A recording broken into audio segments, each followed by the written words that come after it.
Amis sportifs, mesdames et messieurs, bienvenue encore à l'heure des catcheurs. Les éléphants sont qualifiés pour la CAN 2021 grâce à leur succès 3-0 vendredi dernier face au MENA du Niger. Un score flatteur pour beaucoup, mais rassurant pour d'autres. D'où cette interrogation. Cette victoire reflète-t-elle réellement la valeur des éléphants de Côte d'Ivoire? Question difficile à laquelle nous allons essayer de répondre dans cette émission. Salut Diomandé. Salut Roger. Mon fidèle compagnon. Salut. Alors ça c'est salut à vous. Salut Roger. Et bienvenue. Merci. Mes catcheurs sont là, évidemment. Et puis également, Mohamed Balo est du côté de Angré 7e tranche avec d'autres catcheurs. Salut Mohamed Balo. Salut Roger Stéphane, salut à vos deux invités. Un vent de bonheur souffle sur le quotidien des habitants d'Angré 7e tranche après cette qualification héroïque de nos pachydermes. Mais en même temps, le niveau de nos éléphants suscite des interrogations. Joe, Landry et l'ensemble du QG d'Angré 7e tranche sont décidés dès que possible à se prononcer sur la question. Merci Balo. On l'a dit, 5e journée des éliminatoires de la CAN 2021. Ce vendredi, festival offensif des éléphants de Côte d'Ivoire 3-0. Revivons ensemble les meilleurs moments de ce match en commençant naturellement par la composition de l'équipe des éléphants de Côte d'Ivoire. Messieurs, sur la composition qu'on a vue, Bo, Aurier, Canon, Willy, Bailly, on s'attendait plus ou moins à cette défense du côté des éléphants.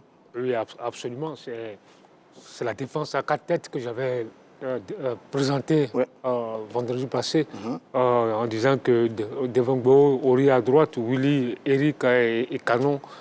Donc pour moi, je pense que mes choix ont été... La logique a été respectée. Oui, enfin pas la logique. Ouais. Moi, ce que j'ai proposé a été respecté. Bon, j'ai dit logique parce qu'on attendait quand même cette paix centrale avec Eric Bertrand Bailly et Willy Bouli. On l'attendait. Oui, absolument. Parce que aujourd'hui, quand tu regardes, il y a une complémentarité, une complicité qui est en train de naître entre Willy et Eric Bailly. Et puis là, Eric Bailly, il a été énorme. On retrouve le Eric Bailly qu'on a connu à la CAN 2015 qui est en train de revenir à son meilleur niveau. Le grand patron. Alors, sur le milieu de train, rapidement, Sangaré, Fousseni, Kessié, légère surprise, l'entrée de Fousseni. Oui, Fousseni, là, on se demandait pourquoi, qu'est-ce qu'il faisait. Vous n'y croyez pas, vous, hein? Non. Soyez l'avait dit, vous n'y croyez pas, Fousseni l'a dit, mais je dis, on ne peut pas mettre quelqu'un dans le bain. Ouais. On a vu que Baumel a fait le même scénario concernant Juma Saïd. Il l'a mis dans le bain, mais Fousseni a été énorme. Vraiment, il a permis à Kessié aussi d'épauler l'attaque. Donc, je pense que l'avènement de Fousseni aujourd'hui, s'il peut vraiment être titulaire à chaque fois, je pense que ça va permettre à... Avec l'absence de quelques gros joueurs quand même. Sur l'attaque, rapidement, on n'a pas assez de temps. Soilio, Gradel, Pépé et Zaha. Non, pardon, j'ai dit Gradel, Pépé, Zaha. Gradel, Pépé et Kodja. On attendait Zaha, nous tous. C'est Gradel qu'on a eu finalement. Oui, absolument. Ça, c'est le choix de l'entraîneur. C'est le choix de l'entraîneur. On attendait Kodja en position de pointe, Nicolas Pépé à droite et Wilfried Zaha à gauche. Ouais. Mais c'est plutôt Gradel, on l'a vu. Mais Gradel aussi, c'est un des titulaires, c'est un des cadres de l'équipe. Un ancien de l'équipe. Donc, ce n'est pas une grosse surprise. Mais Zaha, dans le 11 de départ, a manqué sans doute à cette équipe. On en parlera, on en parlera tout au long de cette émission. On va voir les principales actions de cette rencontre avec les éléphants de Côte d'Ivoire face au MENA du Niger. On joue la 25e minute. C'est un corner de Max Alain Gradel. Donc, un match bien maîtrisé par les éléphants de Côte d'Ivoire. Le corner, la remise de Fousseni Koulibaly, la frappe de Bailly. Et puis, derrière, c'est Serge Aurier qui inscrit ce but-là. Le premier but des éléphants de Côte d'Ivoire. Le premier but des éléphants de Côte d'Ivoire. Sur cette action bien menée par les défenseurs. Ce sont les défenseurs qui ont joué cette action. Oui, absolument. Ce sont les défenseurs qui ont joué cette action. Mais ce qu'il faut souligner, c'est qu'Aurier marque là. Il est en position d'attaquant. Il marque un but avancante. Et je pense que ce but-là a tout changé. Parce qu'il faut dire que... Je peux même dire que c'est contre le cours du jeu que on a... Il y avait une bonne équipe du MENA. Une bonne équipe du MENA qui... Dès le début. Dès le début, oui. Ils étaient bien en place, ils avaient une bonne maîtrise de balle. Au niveau de la possession, ils étaient bien présents. Maintenant, le but là, c'est vraiment le coup de poignard. Un but des défenseurs. J'ai envie de dire un but des défenseurs, un moment où Kodja était en difficulté. Sur le deuxième but, on joue la 34e minute. C'est Serge Aurier qui a été énorme dans ce match, qui envoie un centre. Et puis derrière, c'est le but de Gradel qui inscrit le deuxième but des éléphants de Côte d'Ivoire. 2-0, 34 minutes. mon cher Annoncia, c'était bien parti pour les éléphants de Côte d'Ivoire. Oui, ça c'est la supériorité. Parce qu'il faut souligner qu'on jouait, il faisait énormément chaud et il fallait sortir les trucs. Ori a été un homme se sent bien repris par Massaleng. Le bon placement de Gradel. Et le gardien Daouda Kassalé ne pouvait que constater les dégâts. Je pense que la Côte d'Ivoire a montré là que l'éléphant reste toujours l'éléphant et ce n'est pas le MENA qui peut l'inquiéter. Et puis à la 60e minute, le 3e but, domination mais totale des éléphants de Côte d'Ivoire. Ce ballon, ce coup franc de Serge Aurier, la tête de canon. 3e but, 3-0 pour les éléphants de Côte d'Ivoire. Encore 2 défenseurs sur cette action. Le ballon de Serge Aurier, la tête de canon. Encore des défenseurs. Ils ont été énormes dans ce match-là face à l'équipe du MENA du Niger. Oui, Stéphane, je ne sais pas si tu te souviens très bien, j'avais déjà dit que le choix des latéraux était extrêmement important dans ce match. Parce qu'aujourd'hui, quand vous n'avez pas un véritable numéro 10, un créateur, celui qui est capable de dépositaire du jeu, ce sont les latéraux qui assurent l'animation offensive. Et là, sur ce match, on a vu le rôle de Aurier, défensivement qui était présent, offensivement il était présent. On a vu Wilfried Canon. Donc nos 2 latéraux ont assuré l'animation offensive. Ils ont créé le surnom et ils ont fait la différence. Alors, messieurs, 3-0, nous sommes qualifiés donc pour la CAN 2021. On a fait un assez bon match dans l'ensemble. Mais il y a un débat sur ce match-là. Est-ce que ce match-là reflète la valeur des éléphants de Côte d'Ivoire? Je vous pose cette question. Sur le match qu'on a vu, est-ce que ce sont nos éléphants? C'est la valeur réelle des éléphants de Côte d'Ivoire? Écoutez, moi j'ai dit non. Avec le sourire. Quand tu regardes cette équipe du Niger qui est classée 113e au classement FIFA, c'est une équipe qui a pris une valise lors de la 2e journée face à Madagascar, qui a été incapable d'aligner 2 à 3 passes. Et une équipe qui est la lanterne rouge du groupe. Ouais. Je pense que, moi, franchement, il faut le dire tout net, cette victoire-là ne reflète pas la valeur. Mais ça a été un match maîtrisé. On a été concentré, appliqué, on a joué tranquille. Vraiment une équipe bien organisée qui a vraiment parfaitement contrôlé cette équipe du Niger quand même. Mais ce n'était pas un foot de guerre. Moi, quand j'ai vu cette équipe du Niger, je me suis dit, mais attends, tiens, cette équipe, elle a joué 5 à 10 minutes. Absolument. Après, en début de match. En début de match, et puis après, elle a disparu. Elle a perdu le contrôle de la partie. Donc, je me dis que les éléphants étaient nettement supérieurs à cette équipe-là. Moi, honnêtement, cette victoire ne reflète pas la valeur des éléphants de Côte d'Ivoire. J'avoue que moi, j'avais un peu peur de cette équipe du Niger. Sur le match aller, elle va poser énormément de problèmes, mais vraiment, sur ce match-là, elle a été complètement dans cette formation du Niger. Annoncia, vous, votre position, c'est laquelle? Est-ce que ce match-là, cette victoire-là, reflète la valeur réelle des éléphants de Côte d'Ivoire? D'abord, il faut saluer la qualification. D'accord. Ça fait la 24e qualification pour les éléphants, dont 9 successivement, parce que depuis 2004, la Côte d'Ivoire n'a pas manqué une phase finale de CAN. Mais ce n'est pas un événement, la qualification de la Côte d'Ivoire à la CAN. Ce n'est pas un événement. Et je le dis toujours. Tout coach qui arrive à la tête de cette sélection doit remplir au moins cet objectif. Donc on n'est pas surpris. Maintenant, quand on me parle des valeurs des éléphants, mais cette équipe revient de loin. Roger, elle revient de loin. Depuis 2017, la Côte d'Ivoire n'est plus la Côte d'Ivoire. Champion d'Afrique, vous vous faites sortir prématurément d'une carte au Gabon. Mais l'équipe se cherchait. Mais en 2017, on joue la CAN, en 2019, on joue la CAN. Mais le MENA est venu inquiéter la Côte d'Ivoire ici. Nous, c'était le penalty salvateur de Franck Essier. On était en 2019. Voilà. Non, 2019, mais dans le temps. Et cette équipe, elle avance doucement. Pour la première fois, on fait un match où on ne prend pas de buts. On en marque 3. Annoncia. Il peut me dire depuis combien de temps l'équipe ivoirienne a au moins marqué. Mais cette équipe était faible quand même. Cette équipe c'est une victoire qui allait un peu trompeuse quand même. Ouais. Toutes les sélections dans le monde, aujourd'hui, il n'y a plus de petites équipes. D'accord. L'équipe de France, champion du monde, a fait match nul au Stade de France face à l'Ukraine. Très bien. Et l'Ukraine avait pris 7 à 1. Et encore dans ces éliminatoires, il parle de classement FIFA. Oui, le Niger est 113e. Mais l'Afrique du Sud est 11e, qui s'est fait sortir par le Soudan. Absolument. Qui plonge dans les profondeurs du classement. Non, ce n'est plus une question de temps. La Côte d'Ivoire a un prestige, un nom. On a confirmé à Niamey. Nous sommes une grande nation. On avance. Non, mais Annoncia, je vais te dire une chose. Tu sais, quand tu dis qu'il n'y a pas de petites équipes, OK, mais si les petites équipes sont arrivées ont progressé, c'est que les grandes équipes aussi. Les grands doivent progresser, ne pas progresser. Donc aujourd'hui, s'il y a un nivellement de valeur, que les petits, tu as donné l'exemple du Soudan qui élimine l'Afrique du Sud, etc., etc., mais je dis, Effectivement, il y a plus de petites équipes, mais c'est que les grands aussi n'ont pas progressé.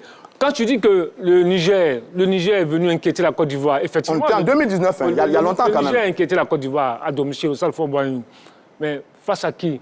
À quelle équipe des éléphants? Coaché par qui? Par un camarade Ibrahim qui était déboussolé, qui n'avait plus le contrôle du navire. Voilà. Donc aujourd'hui, il ne faut pas... Est-ce qu'il y a une évolution entre éléphant Camara 2019 et éléphant Boumel en ce moment? Oui, alors, nettement, il y a une évolution. Il y a une évolution au niveau de l'état d'esprit, au niveau même du choix des joueurs. Mais ça, c'est rassurant, Soilio. C'est rassurant. C'est rassurant. Ça montre qu'il y a quelque chose sur le groupe. C'est rassurant, mais je dis, il ne faut pas s'enflammer. Parce qu'on est dans un groupe où on avait Madagascar, Éthiopie, Niger. En juin, on entame les éliminatoires de la Coupe du Monde, où on sera avec les Lions, les éliminatoires du Cameroun, avec le Mozambique. Et puis, c'est pas quoi là... C'est un haut niveau, hein. Ça va être complètement différent des éliminatoires de le Malawi. Haut niveau. Donc, ce ne sera pas la même chose. C'est pourquoi je dis, il faut faire attention. Revenons sur terre. On ne doit pas s'enflammer. Qu'est-ce que toi, tu aurais voulu face au Niger? Tu voulais que Nicolas Pepe dribble au moins 8 joueurs pour faire non, c'est pas ça. Le résultat, du bon jeu. Non, c'est une chose. Aujourd'hui, au football, au football, c'est le résultat. Il n'y a pas une affaire de domination. Qui a gagné? C'est ça qu'on retient aujourd'hui. Donc aujourd'hui, tu as une équipe qui est la Côte d'Ivoire, qui revient de loin, qui est en train de se construire avec un entraîneur qui n'a rien prouvé. Oui, tu parles de Camara, mais Camara a gagné une CAN des cadets. Camara aussi a qualifié l'équipe des cadets. C'est pas la bataille des entraîneurs. Je lui rappelle, parce qu'on a cette impression, nous les Ivoiriens, tu prends les sélections en Europe, ce sont les locaux qui les coachent. Mais ici, on préfère toujours les expatriés. Non. Patrice Baumel, c'est pas le débat. Non, c'est pas le débat. C'est pas le débat. Je te préviens, puisque tu as cité le nom de Camara. Écoute-moi. Non, laisse-moi terminer. Non, laisse-moi Soilio. Patrice Baumel, maintenant, il vient de faire ses preuves. Il est en train de faire ses preuves. Il est en train de faire ses preuves. Et on n'est même pas encore au bout de nos peines. On a des matchs à jouer et le plus gros challenge, c'est le mondial. Donc aujourd'hui, on va pas à pas. Mais il faut être au moins indulgent avec cette équipe. Si tu parles de retrouver, mais quand tu vois le but et de Sayorier, et tu vois l'engouement, la joie de tous les joueurs, on sent qu'il y a la communication. Ça, c'est important. Mais c'est pas ça la qualité du jeu. Non, la qualité, vous parlez de qualité.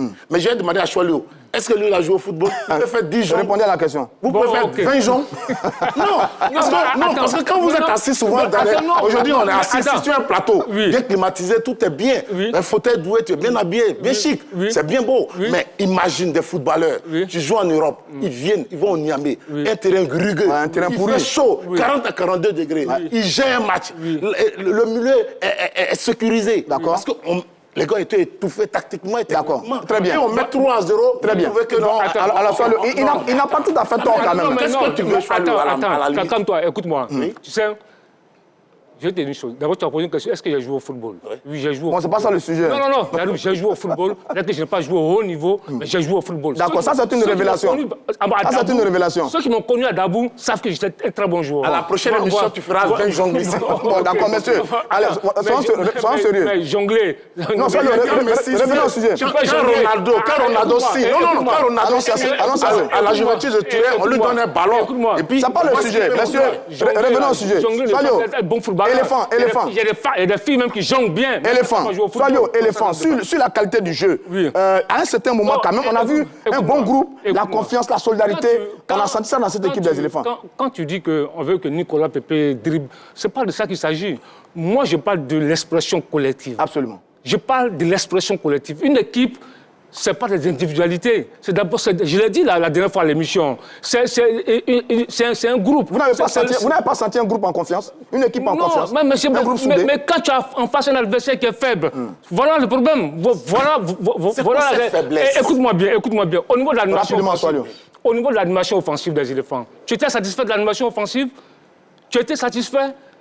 Est-ce qu'il y avait des mouvements sur le plan de l'attaque? Kodja, Nicolas Pepe, Gradel. Il y avait des mouvements, à part Gradel qui a tiré son épingle du jeu. Mais qu'on appelle Kodja, Nicolas Pepe, ils se sont empêtrés dans le match. Est-ce qu'il y avait du mouvement? C'est cela qui s'agit. C'est pas tout à fait faux. Alors ça, c'est oui. Il parle d'animation. Oui. Je te parle de la chaleur. D'accord. Et il y a la tactique et l'objectif du coach. Les éléphants ne sont pas trop livrés parce que le terrain ne permet pas de se livrer. Ils sont allés directement. Ils ont étouffé. Vous les avez sentis lents, nonchalants, comme moi, par moment, un peu trop statiques par moment. J'ai vu une gestion.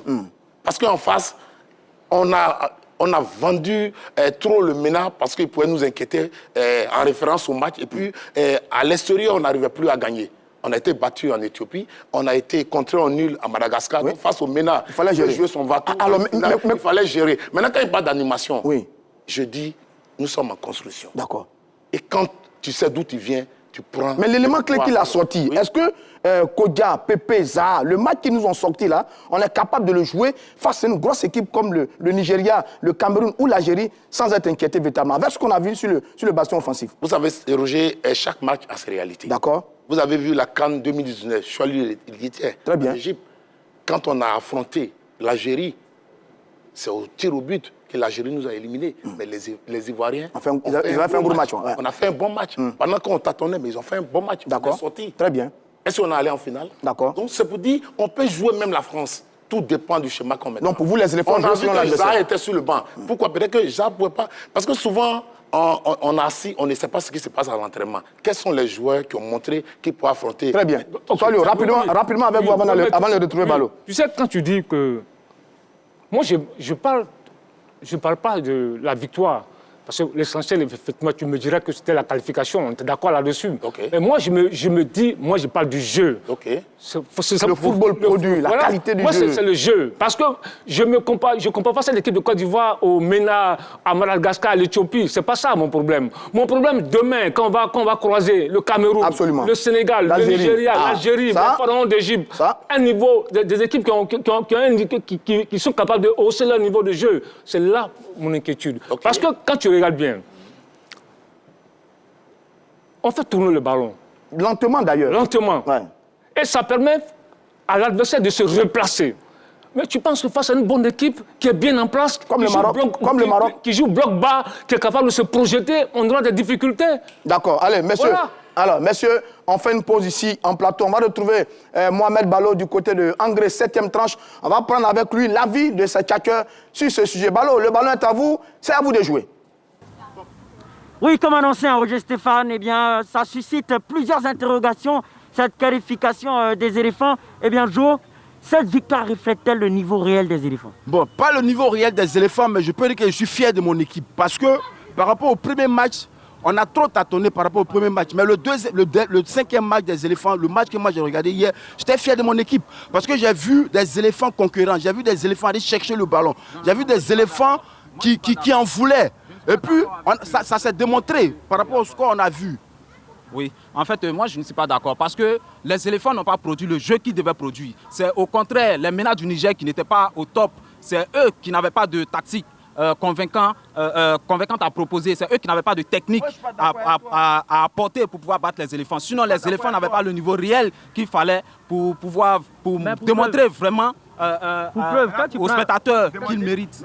Pour preuve, quand tu prends le niveau individuel de chaque joueur, depuis la défense jusqu'à l'attaque, mais c'est pas le même niveau, pas le même level. Tu vois un peu la Côte d'Ivoire que nous voyons présentement là. C'est une équipe normalement très jeune, une équipe qui doit tuer. Tu vois, si on analyse bien le match contre le Niger, c'est le Niger qui ne jouait pas, ils tombaient parce que bon, avec l'état du terrain, eux-mêmes sur leur terrain, c'était pas trop à l'aise. Voilà, tu vois un peu, la Côte d'Ivoire a gagné sans forcer.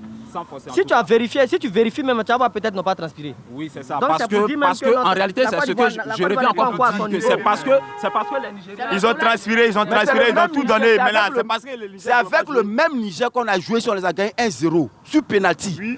Ou bien avec 1-0 là. 1-0 pour une grande Côte d'Ivoire, on ne peut pas gagner Niger 1-0.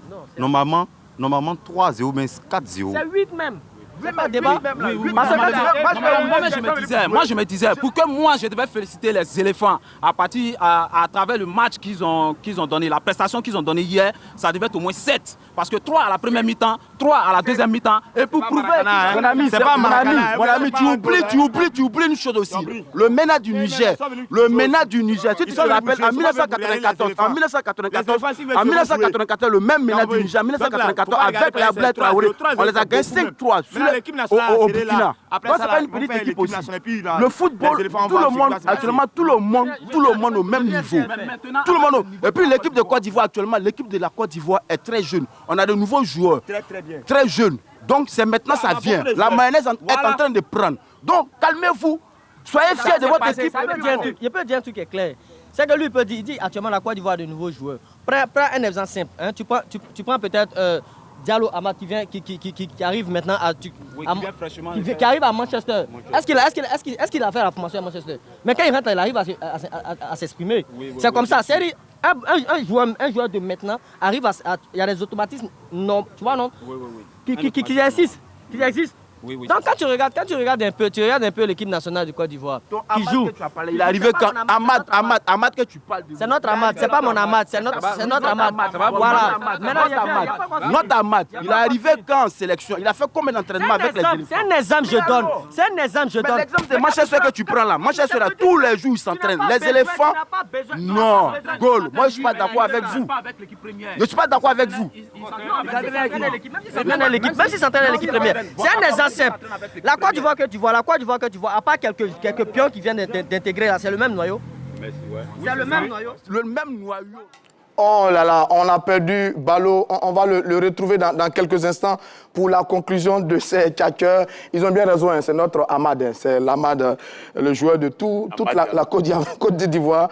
Ce garçon pétri de talent qu'on verra bien avec cette équipe des éléphants. Soalio, vous dites que l'équipe n'a pas rassuré. Attendez, Kessié, Aurier, Fousseni, Sangaré en seconde période, ils ont été costauds. Avec ces joueurs-là, on est capable de jouer contre n'importe quelle formation sur le continent. Oui, écoutez, c'est vrai que dans l'entrejeu, au cœur du jeu, il y a quand même eu la satisfaction avec Koulibaly Fousseni, Kessié et Sangaré. Surtout en seconde période, Sangaré,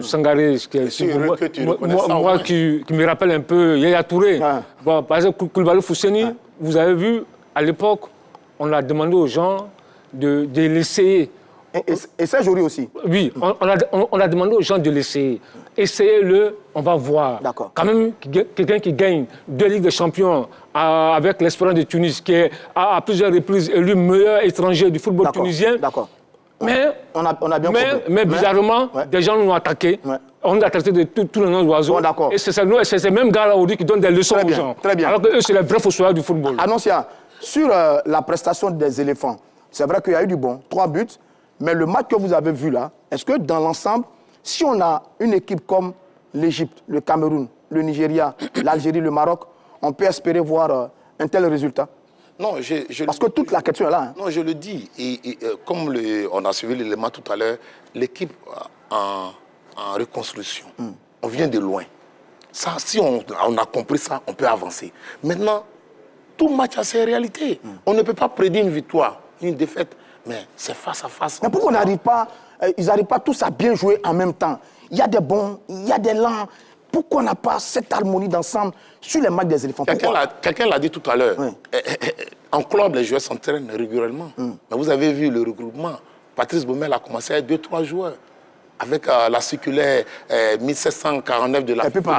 Voilà, c'était un peu difficile. Les joueurs même, deux sont arrivés mercredi matin pour on nous fait signe. On nous fait signe qu'on a retrouvé Balo du côté de Angers 7e tranche. Balo. C'est la même là. Voilà, elle aussi, elle a ses cheveux. Ses cheveux, on dirait un fou là. Elle a ses cheveux, on dirait un fou là. Alors, Stéphane, on le constate là, eh bien, ils sont prêts à en venir aux mains. Le niveau des éléphants suscite plusieurs interrogations, ils sont divisés. On espère que le match de l'Éthiopie va rabibocher ces opinions différentes là. Bonne chance aux éléphants pour le match face à l'Éthiopie. Merci à vous, Balo. Merci et bravo à vos tchatcheurs. On a vraiment aimé leur réaction. Messieurs, je vous lis le commentaire d'un internaute. Il s'agit de Marc Kosonou. Nous sommes habitués aux prestations étriquées des éléphants, mais ce qui nous importe, c'est les 3 points de la qualification à la prochaine CAN. Est-ce que lui, il résume bien ce qu'on a vu face au Niger vendredi pour cette 5e journée des éliminatoires de la CAN? Oui, effectivement, il a raison. Il a raison, il résume bien la situation et c'est ce qui est dommageable. C'est pourquoi je dis, tout à l'heure, vous avez posé une question. D'accord. Est-ce que cette équipe-là est capable de... Face aux grands du continent. Face au gros, Nigeria, Égypte, Algérie, je dis, elle est capable de le faire. Elle est capable de le faire si elle rehausse son niveau de jeu. Parce que c'est de cela qu'il s'agit. Parce que si tu joues à la balle, tu abordes l'Égypte ou l'Algérie comme si tu jouais l'Éthiopie. Mais ça lui attend, on est capable de faire ça. Ah non, on est capable de faire ça, ce qu'il dit là. Cette équipe-là est capable. Hein? Non, mais je dis à Choilio, on ne peut pas prévoir une victoire. Tout se construit. Allons pas à pas. Aujourd'hui, l'Algérie est invaincue depuis la CAN. Mais nous avons vu comment les éléphants ont fait trembler l'Algérie. C'était une délivrance à la CAN 2019. Donc, l'équipe se met en place. On va jouer des matchs, on va négocier match par match et avancer. C'est le discours que tout entraîneur... Aujourd'hui, on bat le Niger 3-0. La qualification est au bout. Et acquise. Maintenant, il peut y avoir au moins quelques flops, bon, en tout cas, pas confirmé, voilà. Il y a des points d'inquiétude. Oui, Messieurs, je vous propose mes tops sur ce match des éléphants. Serge Aurier, Franck Kessié et Fousseni Koulibaly, qui pour moi ont été les trois gros joueurs de cette équipe des éléphants dans ce match-là. Soit le Franck Kessié, Serge Aurier et Fousseni Koulibaly. Oui, on peut le dire, parce qu'Aurier, quand même, il est buteur, auteur de départ décisif. Absolument.